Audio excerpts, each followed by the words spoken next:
Hello everyone, কি অবস্থা সবার? This is Sandy study blog.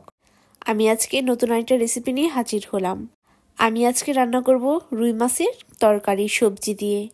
প্রথমেই আমি পেঁয়াজটা ব্রাউন কালার করে নিলাম, তারপর আমি সব মশলা দিয়ে দিলাম, তারপর আলু আর দাঁড়া দিয়ে দিলাম, কারণ এগুলো গলতে সময় লাগে।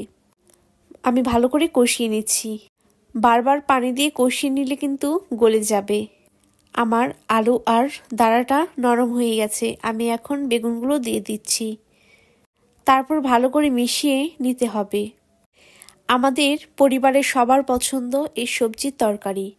আপনাদের কার কার সবজি খেতে পছন্দ কমেন্ট করে জানাবেন। বেগুনগুলো নরম হয়ে যাওয়ার পর আমি ঝিঙ্গেগুলো দিয়ে দিচ্ছি। আগে আমার এই ঝিঙ্গের সবজিটাই অপছন্দের ছিল, কিন্তু এখন অনেক ভালো লাগে। আপনাদের কার কার ঝিঙ্গেটা খেতে ভালো লাগে না কমেন্ট করে বলবেন। আমার এখন সব সবজিগুলোই গলে গেছে। আমি বরাবরের মতো সবজির তরকারি এভাবেই রান্না করে থাকি। আসলে এক একজনের রান্না এক এক রকম, যার যেভাবে খেতে ইচ্ছে করবে সে সেভাবেই রান্না করবেন। তারপর আমি ঝোল দিয়ে মাছগুলো দিয়ে দিলাম।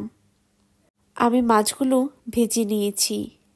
আপনাদের কার কার পছন্দ হয়েছে রান্নার রেসিপিটা কমেন্ট করে জানাবেন। সো আজকের ভিডিওসটা এ পর্যন্তই। Thank you so much for watching.